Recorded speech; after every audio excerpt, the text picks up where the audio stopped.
My husband sent me away when I was 8 months pregnant. He called it rest. He said I needed quiet before the baby came, that my body was carrying too much, and that the boys would be better off burning their energy at a campsite than running circles around me in the living room. He said my mother had already offered to take me for the weekend, and that for once, I should let someone else take care of me. He even kissed my forehead when he said it. That was the cruelest part. He made betrayal sound like care. At the time, I was too tired to question the kindness. I was 36 weeks pregnant with our third child, swollen, breathless, and sleeping in pieces. Our two sons, Caleb and Noah, were 5 and 7, which meant our house was never truly quiet. There were toy trucks under the couch, cereal crumbs in the hallway, superhero pajamas in the laundry, and tiny shoes everywhere except where they belonged. I loved them more than my own life, but I was exhausted in the way only a mother can be exhausted. Not from one hard day, but from hundreds of small needs stacked on top of one another until your own body starts to feel like another person asking for help. Daniel knew that. He knew exactly how tired I was. He knew I had started crying in the pantry because I could not reach the box of crackers on the top shelf. He knew my back hurt, my ankles were swollen, and I was terrified of going into labor before the nursery was ready. So when he told me he wanted to take the boys camping and send me to my mother's house to rest, I looked at him and saw the man I had been trying so hard to believe he still was. A good husband, a thoughtful father, a man who noticed when I was breaking. I should have noticed what he noticed. Not my exhaustion. The camera. The nursery was almost finished by then. The walls were a warm cream color. The crib was white, and the rocking chair sat near the window under a small brass lamp I had chosen because it made the room feel soft at night. Above the bookshelf, Daniel had installed a baby monitor with video, motion alerts, night vision, and audio sensitive enough to catch a whisper.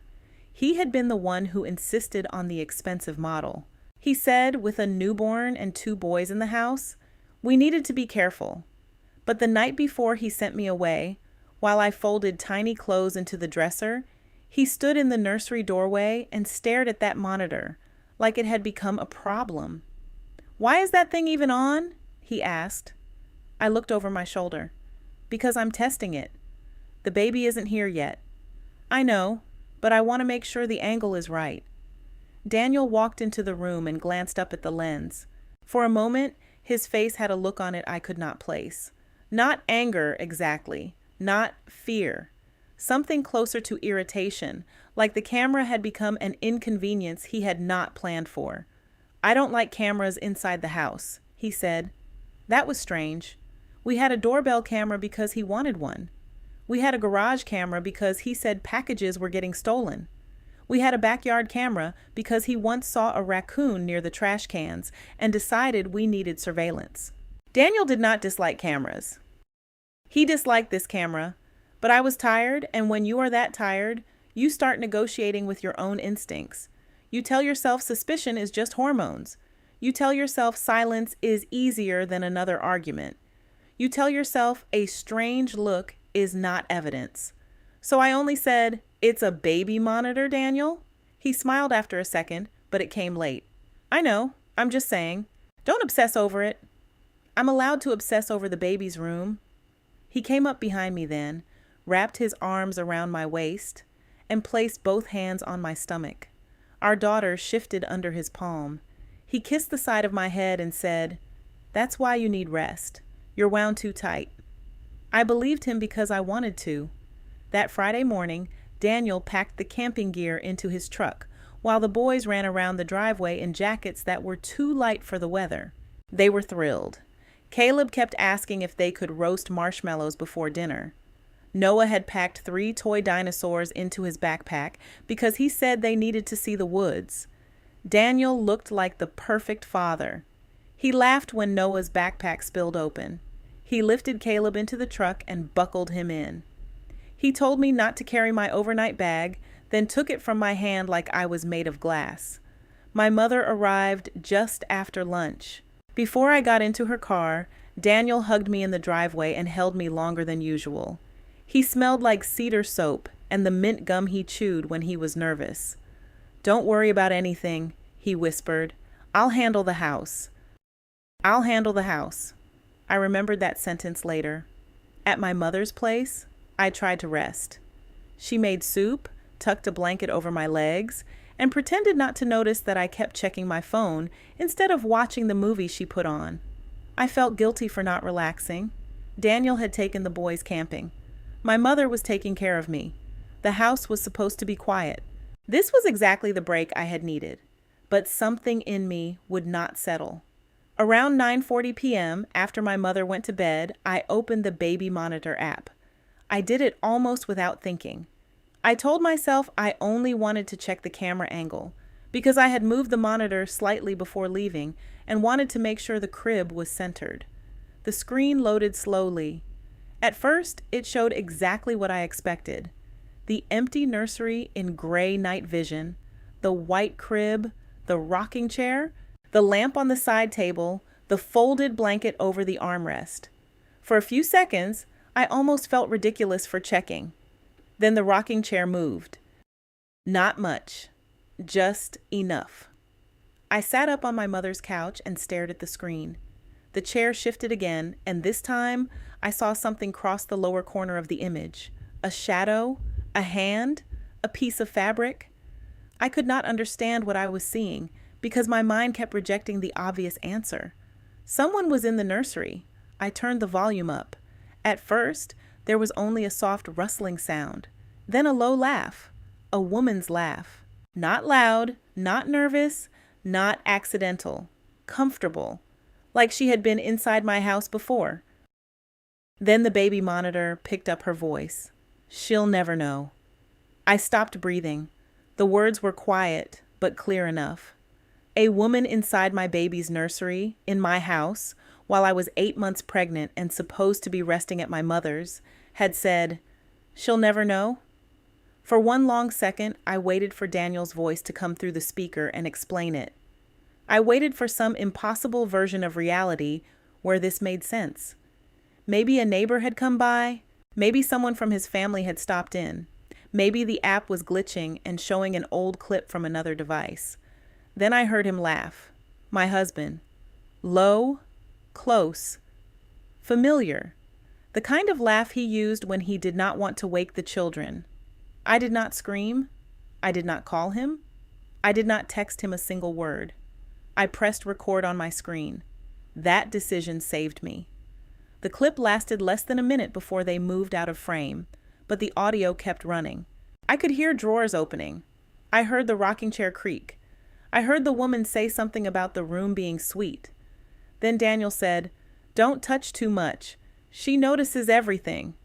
The woman laughed again. "She won't notice tonight." That was when I understood something colder than betrayal. He had planned this. This was not a mistake made in a parking lot or a hotel bar or some desperate moment he would later call confusion. He had sent me away.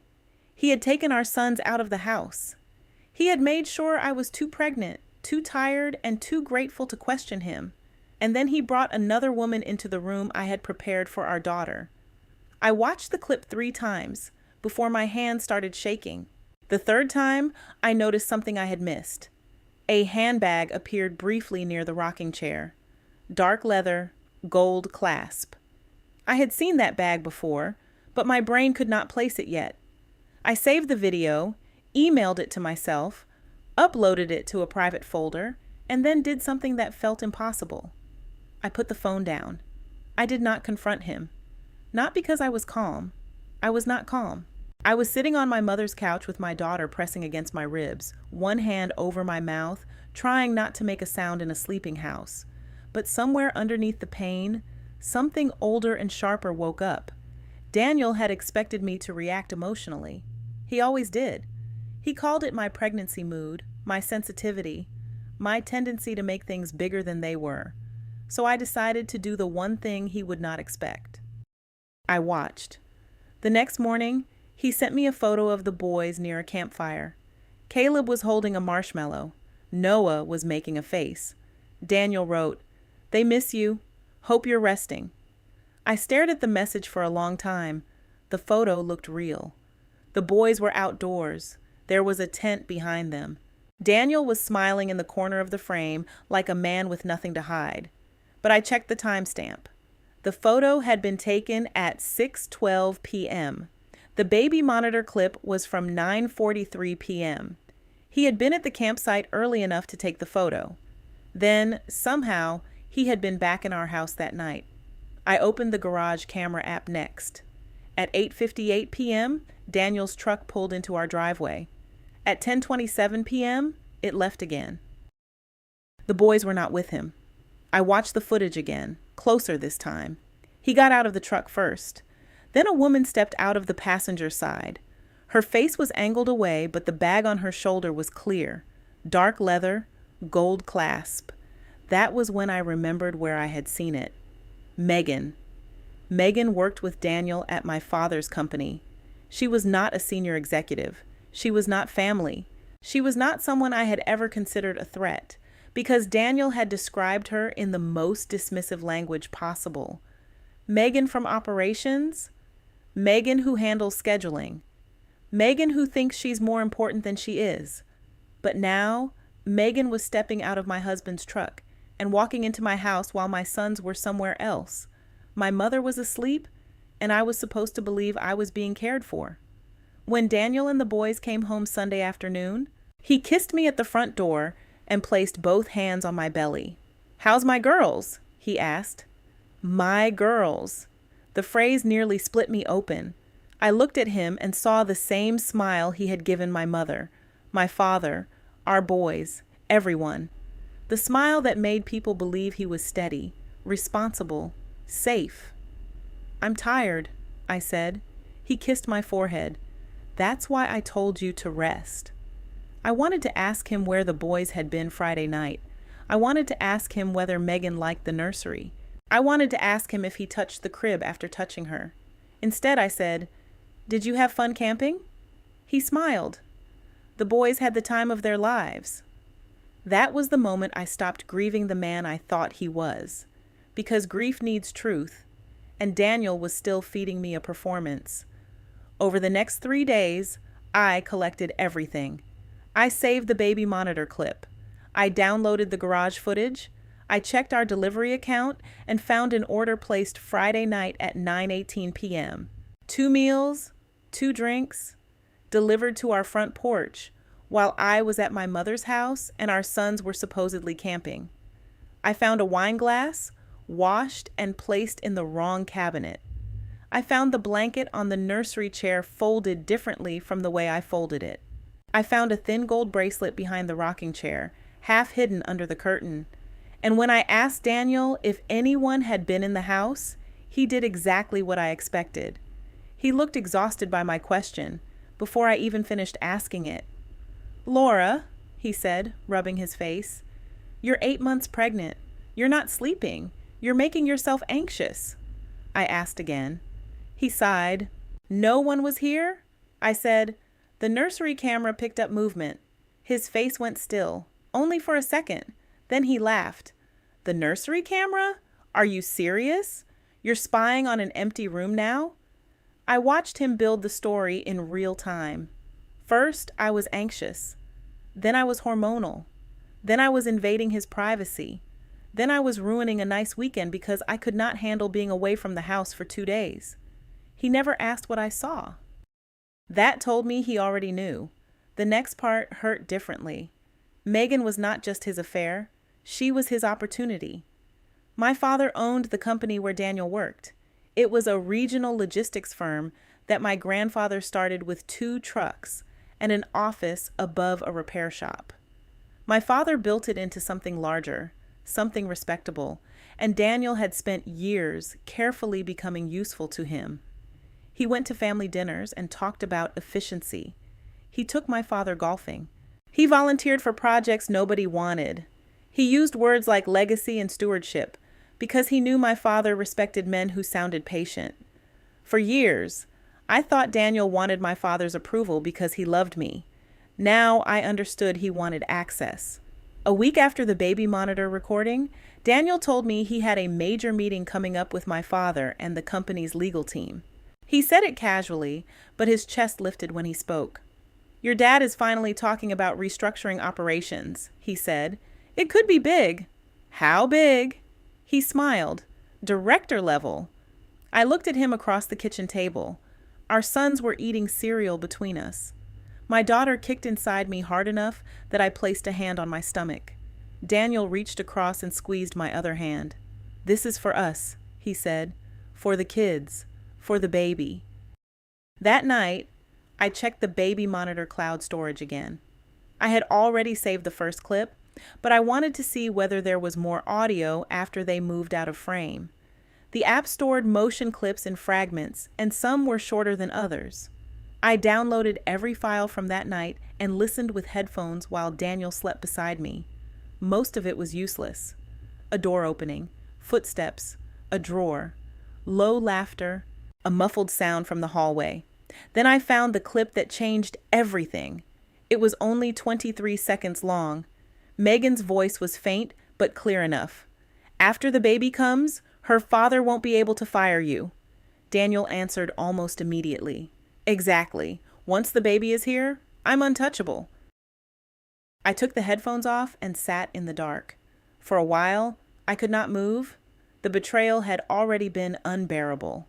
The nursery, the lie, the way he kissed my forehead after sending me away. But this was not just betrayal anymore. This was calculation. He was using my pregnancy as armor. He was using our daughter, who had not even taken her first breath, as a shield for his career. He believed my father would not fire the father of his newborn granddaughter. He believed the family image would protect him. He believed I would be too pregnant, too ashamed, too scared, and too busy with 3 children to expose him. Megan had said, "She'll never know." But that was not the whole sentence hiding beneath the words. What she meant was, she'll never know we used her body, her children, her family, her house, and her baby's room as cover. That was the moment I stopped shaking. I made a folder. I named it Nursery. Inside it, I placed everything in order: the baby monitor video, the audio clips, the garage footage, the delivery receipt, the bracelet photo, the screenshot of the camping photo with its timestamp, and the company directory page showing Megan's position under Daniel's department. Then I made a second folder for the divorce attorney, then a third for my father. I did not send them yet. Timing matters. Daniel had taught me that by accident. He thought timing was how you got away with something. I learned it was how you made sure nobody could. The meeting was scheduled for the following Tuesday at 10 a.m. Daniel dressed that morning like a man preparing to be promoted. Navy suit, white shirt. The watch my father had given him 2 Christmases earlier. He stood in front of our bedroom mirror, adjusting his tie, while I sat on the bed, one hand on my stomach, watching him rehearse humility. "If your dad brings up the director role," he said, "I don't want you to think I pushed for it." "You didn't?" He smiled at his reflection. "I earned it." I almost laughed. Not because it was funny, because he believed it. Megan texted him while he was getting dressed. I saw her name flash across the screen because he had left the phone face up for once. He snatched it quickly, then gave me a look like I had done something wrong by having eyes. "Work," he said. I nodded. "Of course." He kissed the boys goodbye, kissed my belly, and told our daughter, "Daddy's going to make things better for us." That was the last lie he told me in our house. I waited 20 minutes after he left. Then I called my father. He answered on the second ring. "Everything okay, sweetheart?" I said, "Dad, before you give Daniel anything today, I need you to see what he did in your granddaughter's nursery." There was a silence on the line so complete I could hear my own breathing. Then my father said, "Come to the office." I did not tell Daniel I was coming. When I arrived at the company headquarters, the receptionist looked surprised to see me. I was too pregnant to move quickly, but there was something about walking into that building with the folder under my arm that made every step feel steady. My father's assistant took one look at my face and did not ask questions. She led me straight to the executive conference room. Daniel was already there. So was Megan. That was the first gift. She sat 2 chairs away from him, wearing a cream blouse and the same dark leather bag with the gold clasp beside her feet. Daniel looked polished, alert, ready. My father sat at the head of the table with the company attorney on his right and 2 senior executives along the side. From the papers in front of Daniel, I could tell he had expected a promotion review. He turned when I entered, and for 1 second, irritation crossed his face before he covered it with concern. "Laura?" he said. "What are you doing here?" I placed my folder on the table and lowered myself into the chair across from him. "I didn't want to miss your big meeting." Megan looked down. Daniel forced a laugh. "This really isn't a good time. You should be resting." My father did not move. The attorney closed his pen. Daniel looked at my father, then back at me. "Is this about last week? Because if it is, I told you, she's been under a lot of stress. The pregnancy has been hard on her." There it was. The story. Not even 5 minutes in, and he had already made me unstable. I looked at him for a moment and realized he was not afraid of hurting me. He was only afraid of losing control of the room, so I gave him the room. "Go ahead," I said. He blinked. "What?" "Explain it. Explain why I'm here." He sat back, uncomfortable now. "You've been emotional. You've been obsessing over the house, over the baby monitor. You saw something, or thought you saw something, and now you're turning it into—" I pressed play. The conference room filled with Megan's voice from my daughter's nursery. "She'll never know." No one spoke. Daniel's face drained so quickly it looked almost violent. Megan's hand flew to her throat. My father looked at neither of them. He looked at the table, jaw locked, listening as the clip continued. Daniel's voice came next. "Don't touch too much. She notices everything." Then Megan laughing. "She won't notice tonight?" I stopped the recording. The silence afterward was worse than shouting. Daniel opened his mouth, but nothing came out. Then he found the first defense.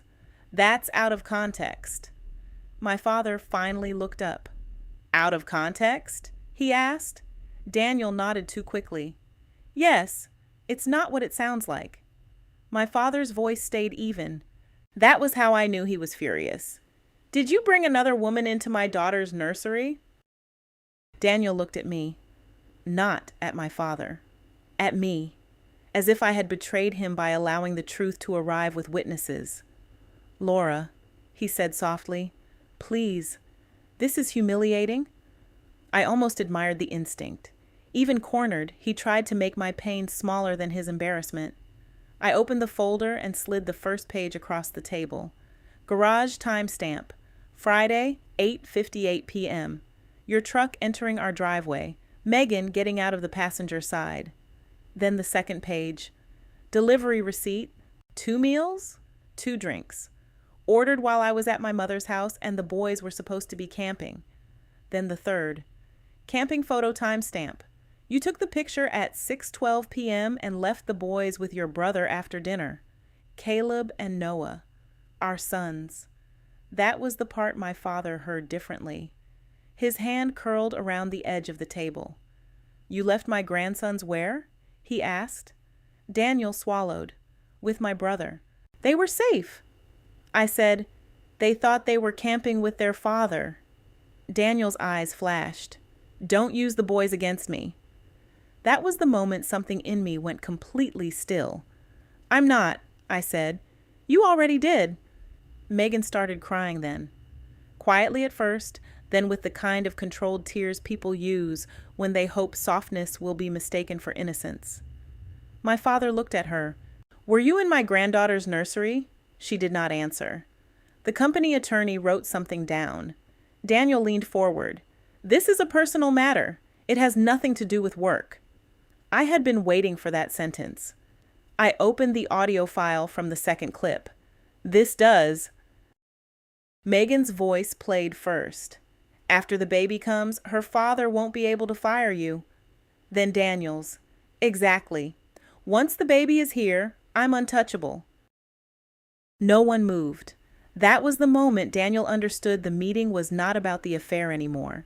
It was about fraud of character. manipulation, the use of family access for professional leverage, the use of my pregnancy as a corporate shield. My father stood slowly. Daniel stood too, like instinct told him to match the power in the room. I can explain. My father looked at him with an expression I had only seen twice in my life. Once, when a contractor forged my grandfather's signature. Once when a manager stole from the company payroll. No, my father said. You already did. Daniel's eyes went to the papers in front of him, the promotion documents, the review agenda, the seat he thought he had earned. Then he looked back at my father.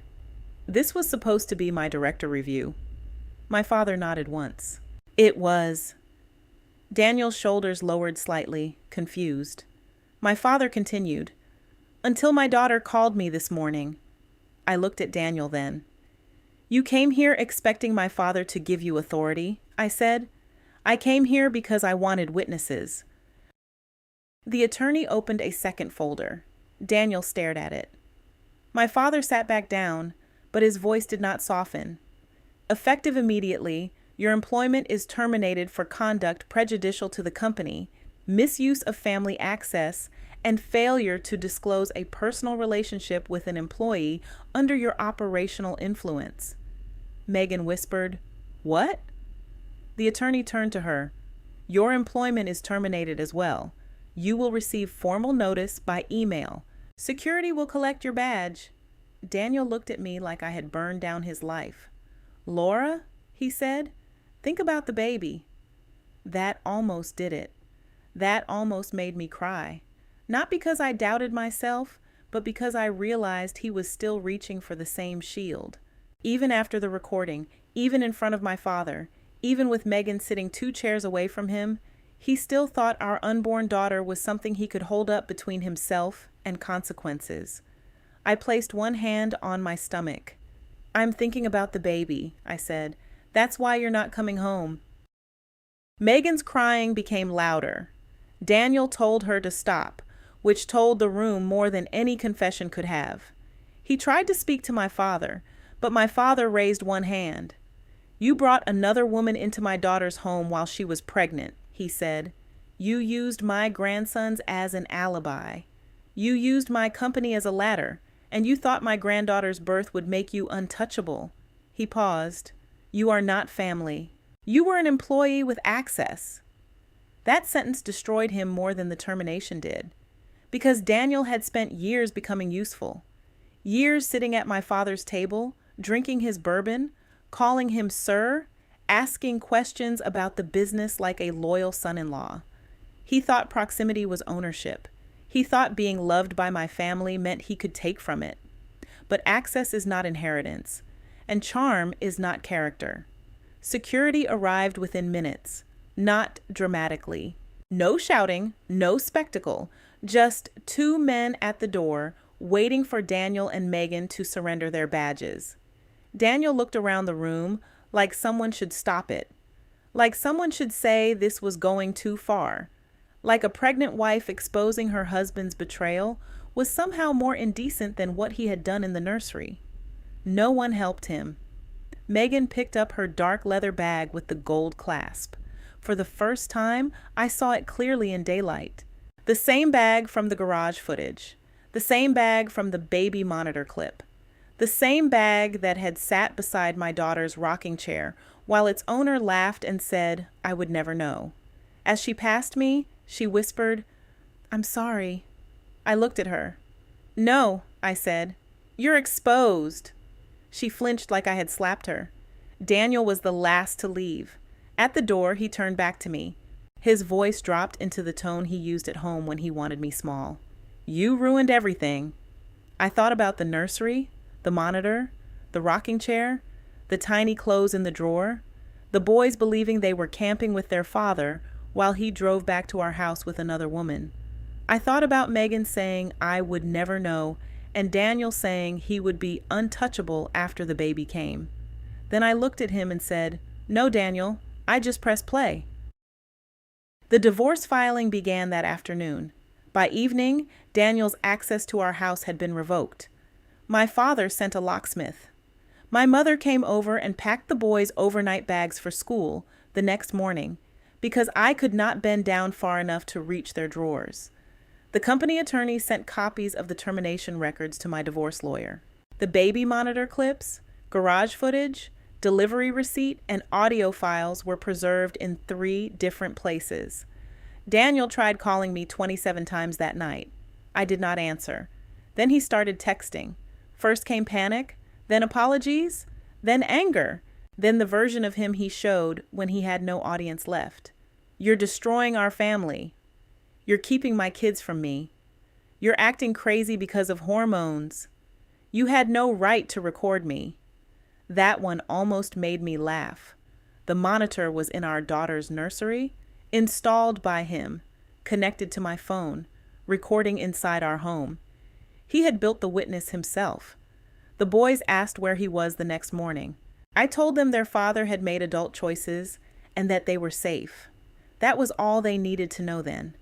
They were too young for betrayal, too young for the weight of what their father had done. I would not make them carry his sins just because he had used them as cover. 2 weeks later, my daughter was born. I named her Elise. Daniel met her under supervised conditions at the hospital, with my mother on one side of the room and my father standing near the door. He cried when he saw her. Maybe some part of him meant it. Maybe he understood, for the first time, that the baby he had tried to use as protection was a person, not a shield. But by then, I had stopped trying to separate his tears from his tactics. Before I brought Elise home, I stood alone in the nursery. The room was quiet, the way I had once imagined it would be before she arrived. The crib was made. The rocking chair was still. The blanket was folded over the armrest again, this time by my own hands. Above the bookshelf, the baby monitor blinked softly. For a long time, I looked at it without touching it. That little camera had seen the room at its worst. It had heard a woman laugh, where lullabies were supposed to begin. It had recorded the sentence that cracked my marriage open, and the second sentence that proved Daniel had not just betrayed me. He had planned to profit from my silence. People ask me sometimes if hearing that recording made me feel foolish. It did not. It made me feel awake. Because the truth is, pregnancy did not make me fragile. It made me careful. It made me listen to the house differently. It made me protect what had not even arrived yet. Daniel sent me away pregnant because he wanted an empty house. But he forgot the nursery was not empty. It held the one thing he could not charm, threaten, or gaslight. A witness. He thought the baby monitor was watching an empty room, but it was keeping the receipts.